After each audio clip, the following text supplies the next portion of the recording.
Welcome to From Pixels to Celluloid, a podcast dedicated to the discussion of video game adaptations.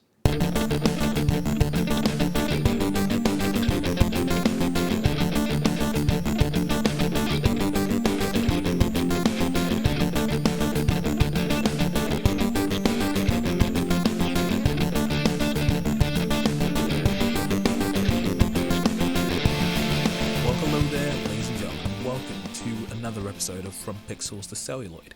Thank you for joining me today, and this episode is going to be slightly different from the regular ones that we've done in the past because it is going to be a little bit more focused on one adaptation in the form of Sonic. Now, with the upcoming Sonic the Hedgehog 3 set to hit cinemas pretty damn soon, I wanted to do a look back on the previous entries in this franchise in the form of Sonic 1, Sonic 2, and the Knuckles TV show from earlier on this year. Now, I had planned to do this in a few different ways. Originally, I was going to do a sort of 3-part series focusing on each entry for around maybe 15 to 20 minutes, but then I thought I'd do a more long-form video focusing on all 3 properties in one kind of thing. I even debated the idea of having a video essay doing something a little bit more detailed about this because goodness knows, as a Sonic fan, I could talk about Sonic in depth for ages. However, just given time, my other responsibilities and my job as well, I just didn't have enough time to go about and make that happen in the more meticulous way I would have liked.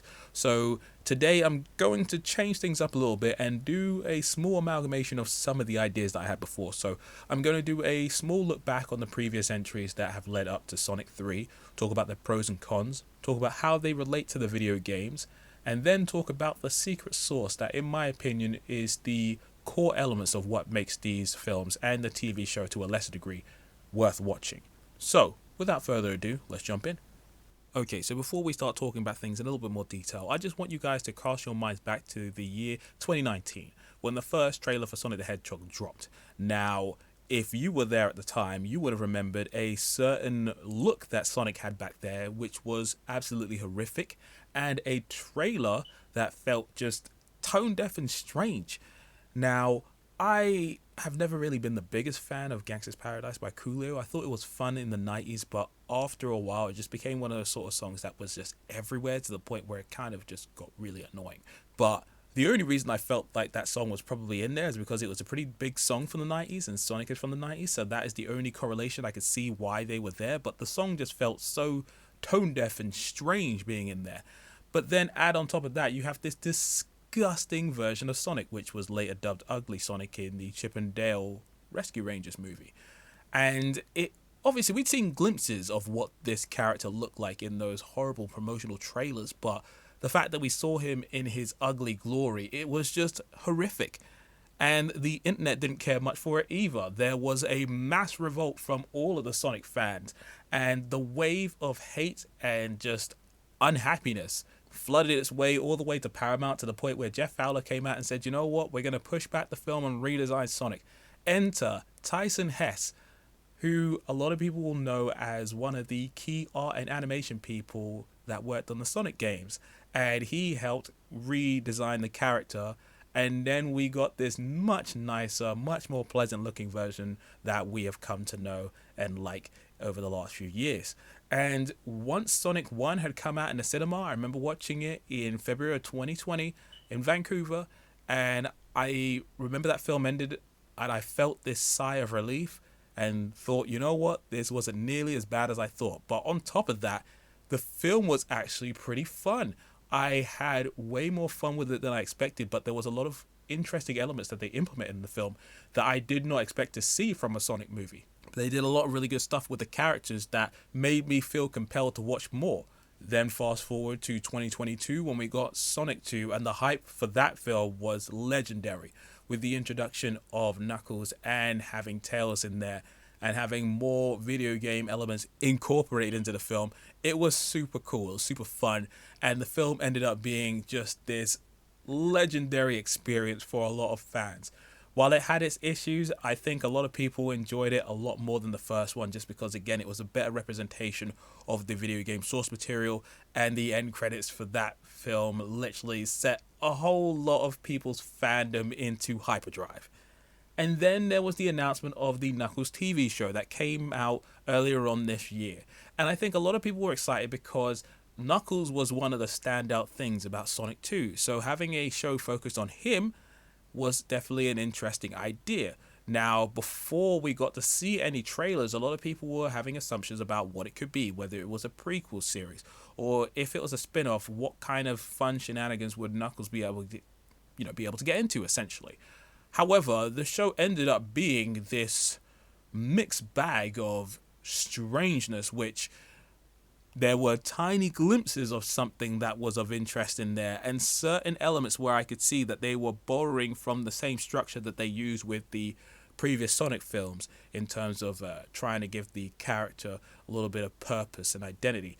But the execution was all off, and this film doubled down on some of the elements that I didn't like in the second Sonic film and just felt like it played to babies, and it was a very frustrating watch. But obviously I'll get into that in a little bit more detail. But suffice to say, the Knuckles show did not leave a good taste in the mouth of a lot of people.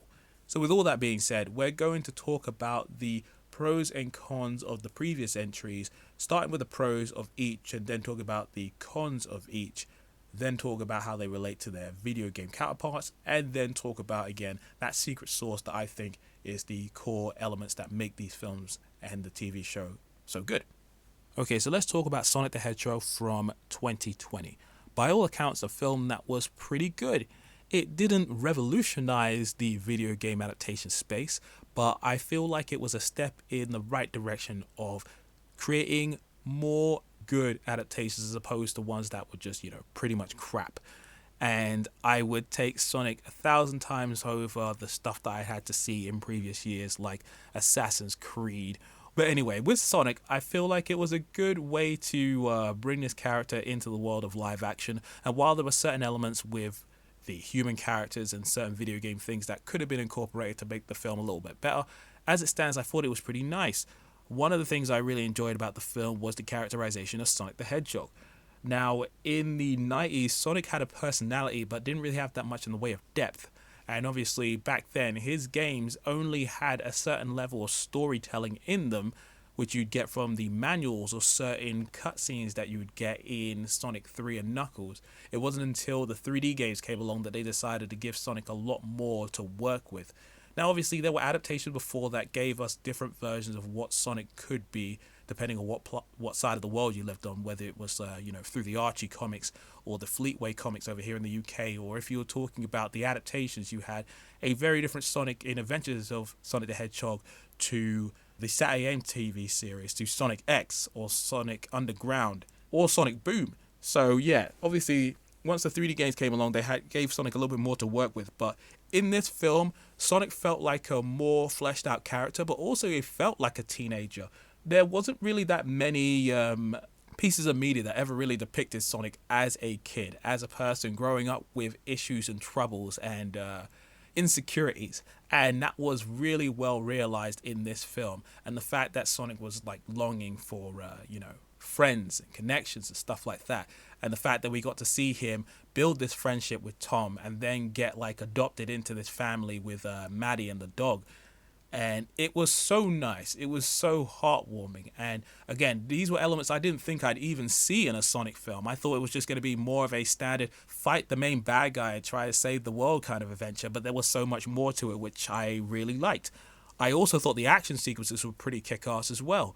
Seeing Sonic's depiction of speed in here was really good. Obviously, we have seen speedsters in various different forms of media before, from your Flashes to your Dashes from The Incredibles to Makari from Eternals, and everybody has their own way of depicting super speed, and I think Sonic's one was pretty good.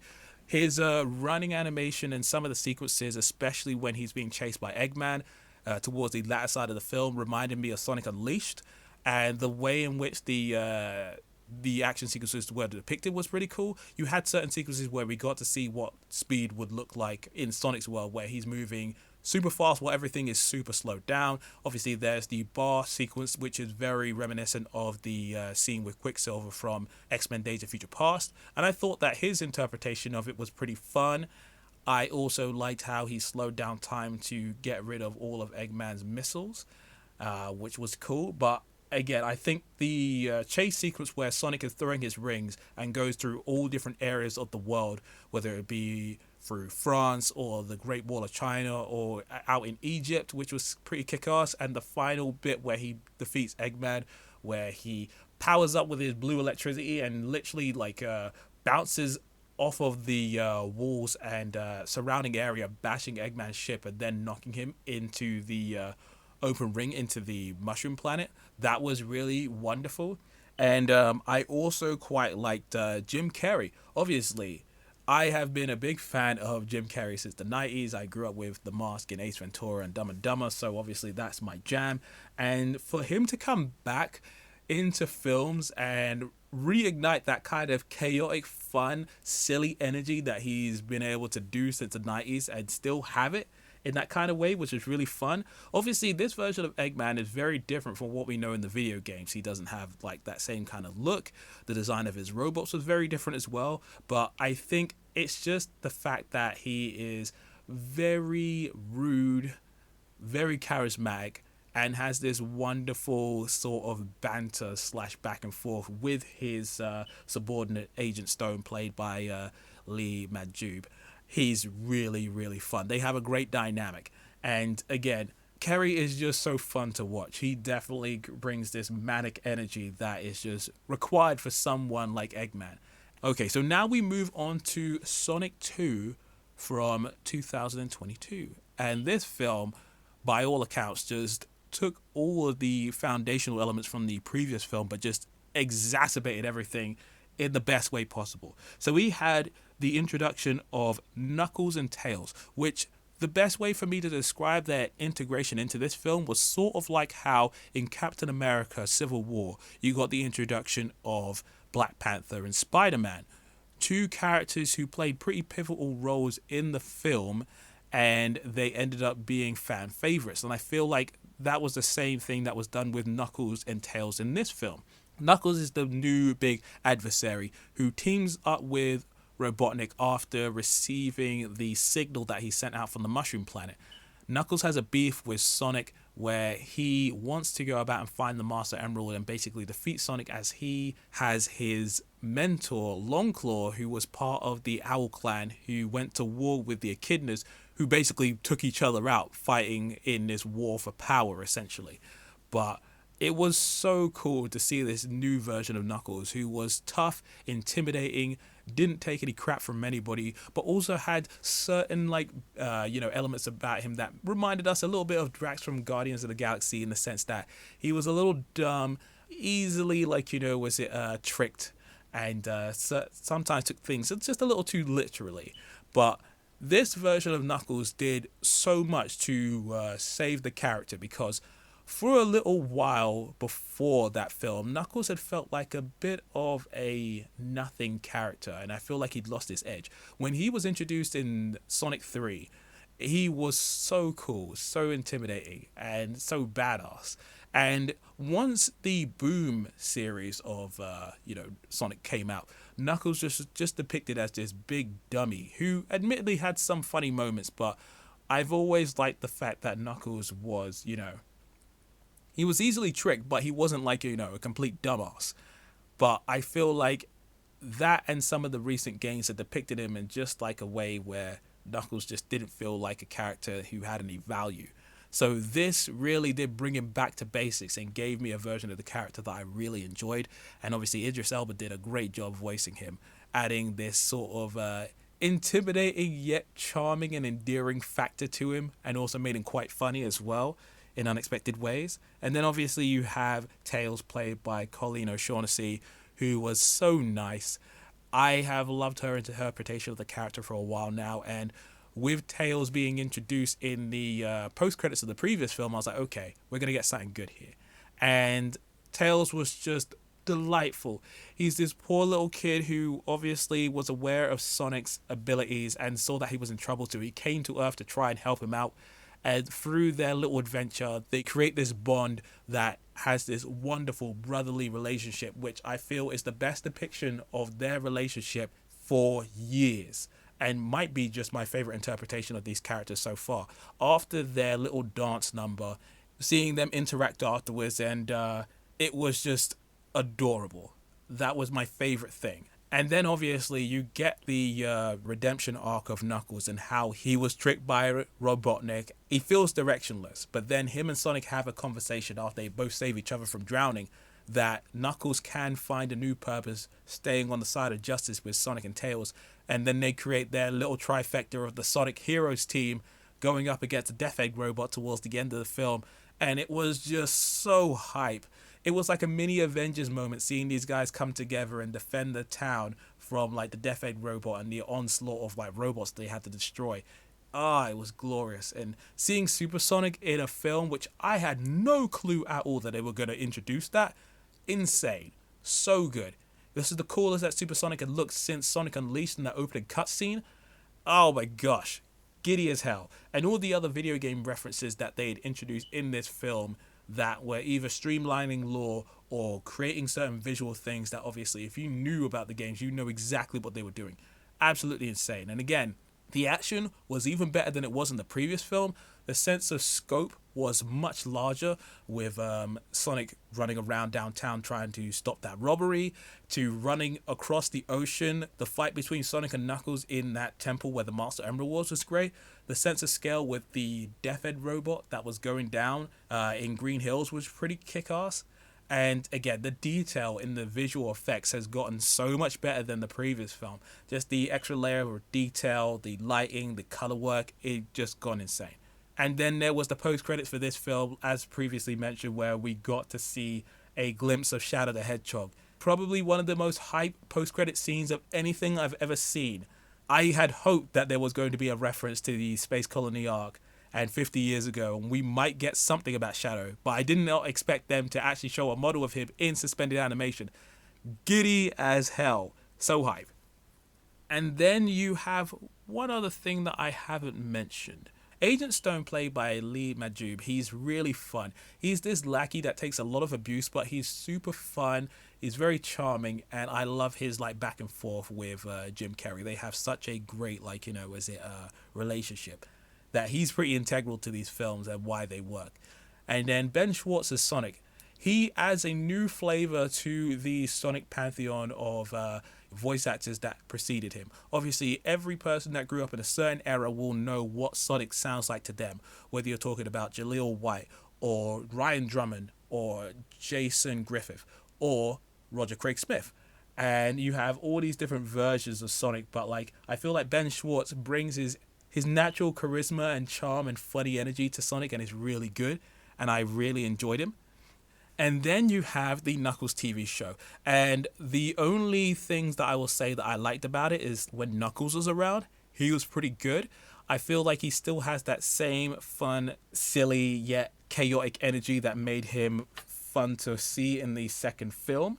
And I also enjoyed some of the character development that they tried to give him through his journey with Wade and trying to find his purpose, because obviously having come from, doing everything that they did in the previous film, he's trying to figure out, like, what do I do now as a warrior on Earth?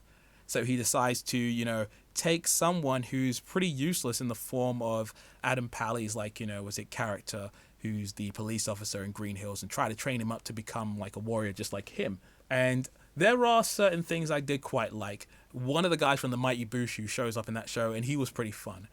And I think it was episode 4, which was the weird puppet episode, where we get some extra backstory about how Knuckles fought something that looked like, Iblis from Sonic 06, and then gained the Flames of Disaster, which is actually like these flaming fists that he ends up having towards the end of the show.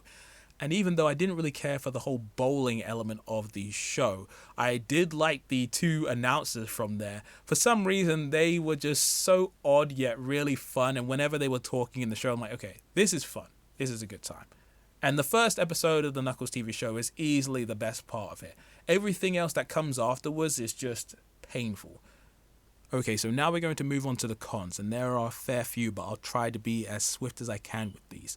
So, firstly, the greatest failing of each of these properties is the lack of video game music. I don't understand why it's that hard. Maybe it's some sort of like weird licensing thing that they would have to do with Sega, but the Sonic series is home to some of the greatest music that has ever existed in the video game landscape and just music in general. Several different genres of like music, especially when you get into the 3D era of things. But you got banging tunes from Sonic 1 right up until Sonic Frontiers. You got some cool stuff in the Adventure series, Heroes, Unleashed, Generations, Colors, Lost World, CD. Pick your stuff. Obviously, there's certain games where the soundtracks weren't as banging. We're talking about Sonic Forces or Sonic Superstars, and Sonic Frontiers. There was a mixed bag for me because some of those songs were decent, but some of them just weren't my kind of jam. But again, you have so much stuff to work with, and they chose to ignore it. Now, obviously, in the first film, you had the introduction where you get the logos and you get this tiny incarnation of the Green Hills theme, and then you get a piano version of the Green Hills theme towards the latter side of the film. And there's also the inclusion of the Hyper Potions like song from Sonic Mania's intro. And that was all well and good, but I wanted more. And I was thinking, okay, in the second film, they're introducing a lot more video gamey elements, so surely they're going to incorporate more video game music. No, there was none. It was absolutely atrocious. And while I thought it was probably going to be the biggest hope in the history of the universe, but we still didn't get any good video game music in the bloody Knuckles TV show either. And that had like one of the worst elements that I think has plagued these movies so far, and that is the use of licensed music. In the first film, it wasn't so bad. I think I counted around maybe 5 to 6 licensed songs. Fine, whatever. They were sparingly used. But in the second film, it's like they doubled the amount of licensed music, and they were used for like the smallest segments to the point where it felt irrelevant. But it's just like, how can you spend this much money making use of all these popular songs when you got a library of great video game music that you could be using? And it got worse when the Super Mario Bros. Film showed up 1 year afterwards, where Brian Tyler worked with Koji Kondo to create these wonderful orchestrated renditions of these Mario songs, and it was glorious. And I'm like, Sonic, what is your excuse? There is none. And the Knuckles TV show, good lord, it was like they got even worse with the licensed music and used every generic horrible choice. I Need a Hero showed up like at least 3 times in the last year in various different properties. It was in the Knuckles TV show, it was in the Mario Brothers movie, and it was in the last Ninja Turtles movie. I'm like, what is the obsession with this song? Stop it! But yeah, as it stands, it was just very, very troubling to me that there was so much use of licensed music when it wasn't necessary, and it just became very frustrating and just disorienting.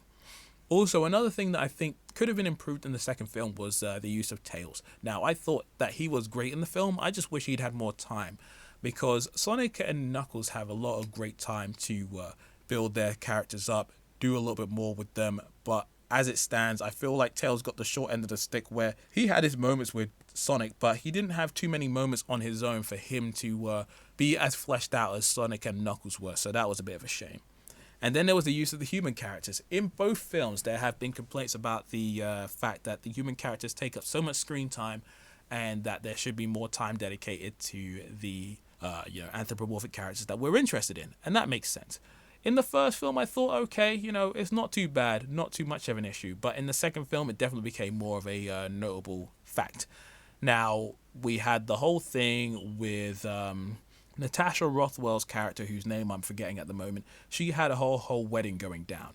And we got to go to Hawaii, see some fun little hijinks here and there. But after a while, there were certain scenes where it just felt like there was so much going on with this wedding. I'm like, can we not deal with this? Can we just get rid of this? There was an infiltration sequence that had some fun little moments with, Tika Sumpter and like Natasha Rothwell making use of Tails' gadgets to get rid of some of the gun agents.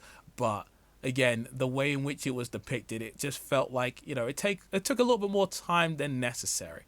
And again, I've got no beef against Natasha Rothwell. I thought that she was really fun in the first film. It was just the fact that some of the stuff that they ended up doing with her character felt like it was just a bit overdone.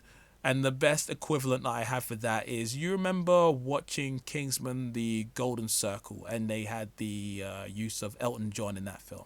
The first few times he was in there, it was pretty fun, but then they just kept going with his joke to the point where he did some sort of weird karate kick against somebody, and it was just so absurd. By that point, I was like, well, you've run this joke into the ground now. It's not that funny anymore. And with her, riding like the little golf cart, smashing a few things in the wedding, and confronting her husband to be about like the fact that the wedding was fake, and wondering if there was anything real about their relationship. It's your standard tropey kind of material, and I feel like with better execution, some better writing, and maybe some streamlining, it could have been a lot better. But as it stood, it took a little bit more time than necessary.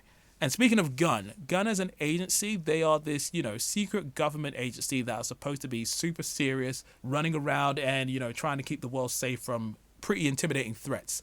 And while I like the idea of how they came about, that they were a government task force created to observe extraterrestrials coming into Earth after the appearance of Sonic from the previous film, that I liked. The Gunn commander, he just doesn't seem that intimidating. He seems very incompetent and silly. And the way in which certain scenarios played out in that film, I just felt like Gunn doesn't have that same sort of intimidating factor that I feel like would be necessary. And as much as I like Jim Carrey, in the second film, it felt like the character just went a little too zany. Now, obviously, he gained the power of the Master Emerald, so he became a lot more intense and strange. But I felt like some of his antics just verged on being a little too silly for my liking. And he became less intimidating and just more foolish. So yeah, I wasn't overly keen on that. And I think that would be probably most of my main cons for the films. But with the Knuckles TV show, there is far too much for me to get into. But I'll try to summarize. Essentially, the first and key element that makes the Knuckles TV show so bad is the fact that it's not really a Knuckles TV show. His name is on the show, but it really is the Wade show. Wade is the key character in this. Wade is the person who has issues and goes through what's supposed to be some sort of character arc. His whole thing is that he is, an incompetent police officer that we've established in the previous films. It was pretty funny in the first one, not so funny in the second one. But here, with him being the key protector of Green Hills, he has some responsibilities. But Knuckles thinks, okay, I can train this guy to become a more competent warrior. And I thought that's not a bad way to go about and tackle this character. We can train him up, make him a little bit more competent, and then by the end he would have grown as a character. However, that was not what happened. Unfortunately, we had him and Knuckles go on a road trip to avoid being chased by Kid Cudi and like some other lady, both of them having like very Team Rocket energy about them at this point in time. And I thought, again, there were some decent elements here and there, but again, the whole crux of the show is that Wade has this hang-up about his father leaving him in a TK Maxx, which keeps getting emphasized over and over. Then they end up going to his mother's house to hide away so that they can think of a plan of like how to continue. And then we're subjected to this horrible family drama involving his sister, who's part of the FBI, who feels like more of a cosplayer of the FBI than an actual member because she acts like such a fool. And they have the most annoying sibling dynamic I've ever seen, to the point where they're just squabbling about nonsense. And then there's a point where she stabs him in the arm with a fork and he's screaming his head off like some idiot. This is some of the most brain-numbing material I've ever seen, and I just kept thinking, this is the best that you could do with a Knuckles TV show. And then there's several times we were watching the show and you're like, where's Knuckles? He's not even here. And unfortunately, it's just probably just due to a budgetary thing that they couldn't keep him on screen as much as they would like, but my gosh, there were so many times where you're watching the film and you're just like, watching the TV show, and you're just like, where's Knuckles? I thought this was a Knuckles TV show. Then we go to Las Vegas, find out that Wade has a father who's like, just been bowling for ages, just decided to forget about his child, but then there's some other sinister stuff that happens and blah, blah, blah. And for some reason, we end up having a sequence where he gets introduced to Let Me Entertain You by Robbie Williams, which is just the worst thing ever. And then you obviously got like Kid Cudi and like, the other woman working for the Hound from Game of Thrones, who is the main bad guy in here, but we learn barely anything about him. He shows up basically as the main bad guy for the last part of the film and took a bunch of like Knuckles' like hairs that were left behind at the previous film, and he uses that to power his machine. But then Knuckles basically, defeats him by dropping a piece of building on him, and that's that. It's painful. That's what it is. And I know there's some people that defended that show, and I'm like, okay, more power to you. If that's what you like, that's what you like. But for me, I just kept thinking there is so much more that could have been done, and it was such a waste of resources and time. Okay, and now it's time to talk about how these properties related to the video games. Now, with the first film, it was definitely a little bit smaller in terms of how they had their references to the games. Firstly, with the rings, the fact that you could teleport to different locations when you threw them definitely invoked that feeling at the end of Sonic 1 or at the end of Sonic 4, where you had those big rings where you jump into them and teleport to a different location. That's great. That's really, really nice. And then obviously you had certain like mini references, like the fact that Green Hills, the town, is named after the first level for Sonic 1. You have like, is it Crazy Carl who drew a picture of what the Blue Devil looked like, which was actually Sonic, the meme from online. There was a few different things here, there, and everywhere in Sonic's crib that had like little references to the games as well. From his map to the fact that there's a road sign that said like, was it Hilltop? Obviously, Sonic's running animation, as I said before, did look like the Boost era kind of running animation from like the 3D games, especially. The depiction of like Sonic's world definitely looked like your classic South Island stuff from the old 16-bit video games.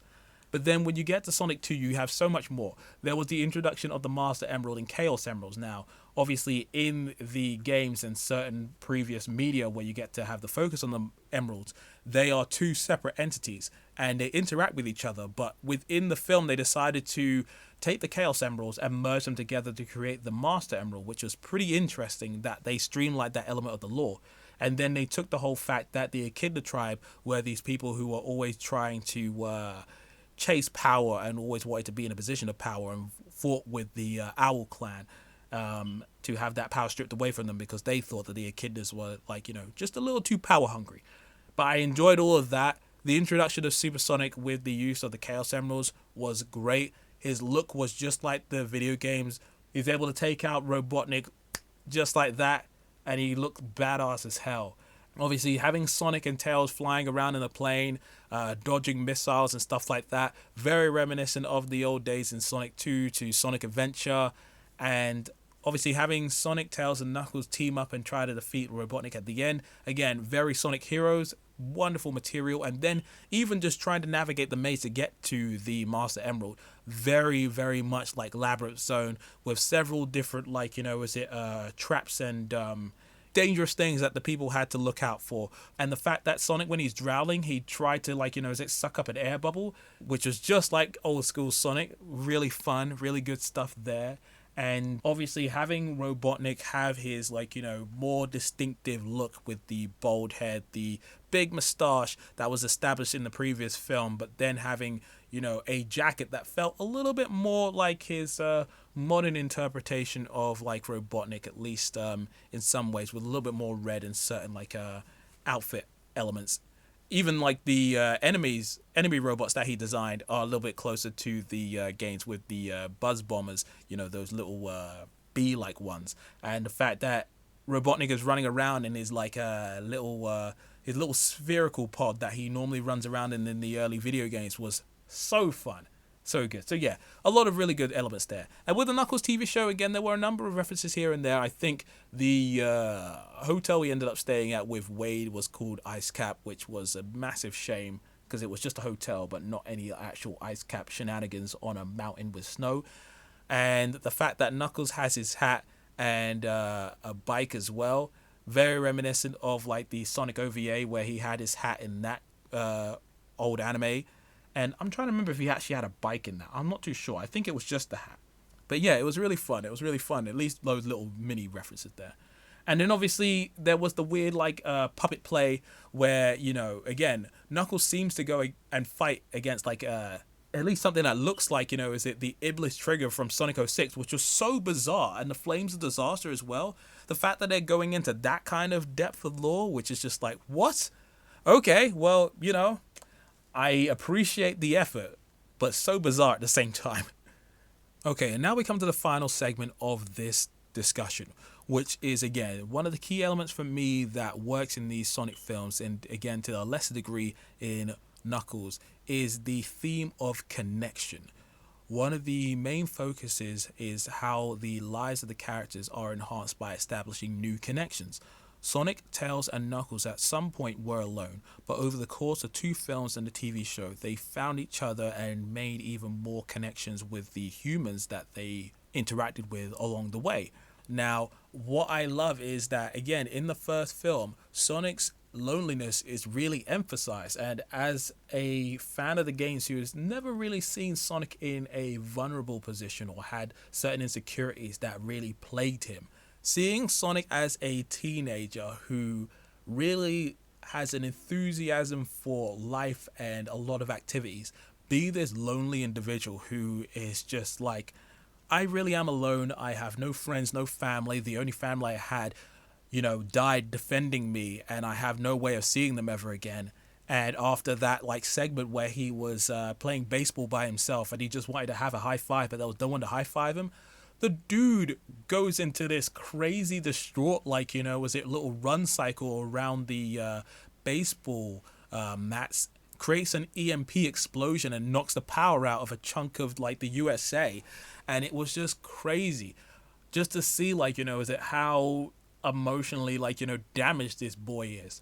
And again, it's that sort of young teenage drama that you're not expecting to see from a character like Sonic, because he's never really had that depicted in the games. But the fact that he is just super lonely and he just wants a friend, and the fact that he starts to find that through Tom, the sheriff in the town of Green Hills, and how they build this sort of buddy relationship as they progress from their bar shenanigans to hanging around in that little motel, and them crossing off things to do on the bucket list, to Tom coming through for him to try and save his life, and then Maddie coming through as well to go to the top of that building in San Francisco. Again, Tom and Maddie go through a lot to try and save Sonic, and towards the end of the film where he defends Green Hill from Dr. Robotnik and sends him flying back into the Mushroom Planet, the fact that Tom gives him that high five that he's always wanted, it's such a satisfying moment. And by the second film, Sonic is clearly their child, and Tom is trying to impart some knowledge with Sonic in terms of Sonic now wants to be a hero, but he doesn't really have the maturity and the capable means to do what is necessary to be that character that he really wants to be. But through the course of this film, dealing with certain failures and trials and tribulations, fighting Knuckles, dealing with Robotnik, and then finding Tails, he realizes what is necessary to be a hero. And as stated in the film, it's not about a moment that you pick, it's about how the moment finds you, and then you have to be ready to accept the challenge and do what is necessary to be the hero that you want to be. And the fact that Sonic ends up at the end of this film with even more allies than before. They're all like a bunch of brothers at the end of it, and it's so nice. Again, Tails, he has a similar issue to Sonic where he doesn't seem to have any immediate family. He admired Sonic from a distance, seeing how strong and courageous he was, and he chose to help out. But then through the encouragement of Sonic, and then going through their little trials and tribulations themselves, they form this bond that is so authentic and beautiful. Again, Tails is just yo, man, I've never had anything, and you call me your buddy. Is that what you think I am? And he's yeah, sure. And that hug, ooh, it's so nice. And then the fact that Tails shared his tails as a blanket for Sonic when they were sleeping, amazing, so good. And then obviously there's Knuckles, a dude who has dealt with a lot over the course of his life. He is the last of his kind. His tribe has been wiped out. He has nothing but a sworn duty to basically protect the Master Emerald.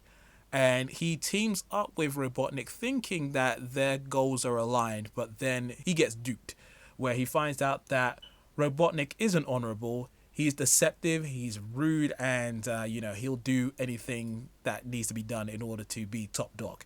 So then Knuckles realizes after, his mistake and after speaking to Sonic that he doesn't have to be alone, that he can form new connections that are authentic, that are truthful, and have value.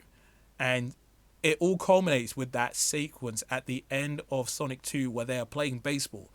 They are all having the best time ever, and they all seem so authentically happy. And those are like those elements that I think are at the core of why these films work so well. It's like the focus on the characters and the focus on connections. The fact that each one of their lives are enhanced by having these individuals together, vibing, bonding, and growing together.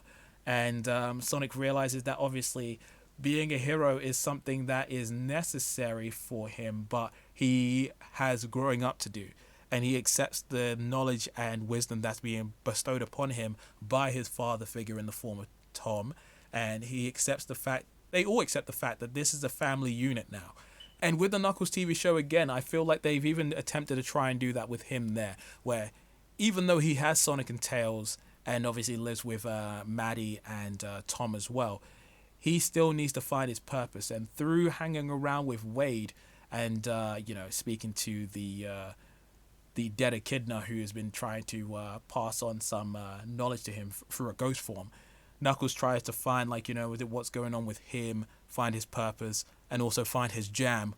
Unfortunately, that song was not a great choice for a jam. If they had used, at least some of the video game music, that would have been much better. But as it stands, yeah.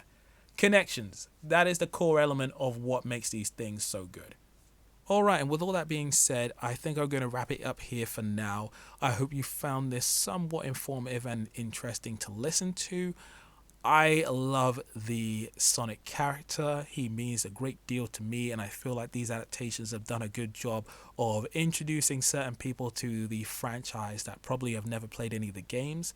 And some have started playing the games because of these films. But some people just like the fact that this is like a different interpretation of what's come before. It's fun, it's charming, it's inoffensive, and while it's not going to be spoken about in the same breath as some of the more widely regarded and critically praised, video game adaptations that we've seen in recent years, like Castlevania, Arcane, Fallout, or The Last of Us, or Cyberpunk Edge Runners, I feel like this film series has definitely, again, brought the conversation about video game adaptations moving from the negative into the more positive zone. It's gone from strength to strength in terms of incorporating more elements of the video games. And shout out to Jeff Fowler for obviously being so passionate about bringing this franchise to life and creating so many of these wonderful moments that now live on in the pantheon of Sonic related material in the best way possible. Shout out to the cast. Shout out to everybody involved that's tried to make this as good as it is. And, hats off to at least trying to make a decent Knuckles TV show, even though, unfortunately, it was not a success in my opinion. But I am stupidly excited for Sonic 3. I really hope it sticks the landing. And dare I say, I hope there's more after this, because there is definitely so much more story for Sonic to be told in, the realm of film. But we'll see. Anyway, thank you for listening, ladies and gentlemen. And yeah, whatever your thoughts are about, the Sonic properties that I've mentioned, drop them in the comment section below, or hit me up on Instagram where we are at From Pixels to Celluloid. And yeah, the podcast is available wherever podcasts can be found. And yeah, that's it. Until the next time, take care and peace out.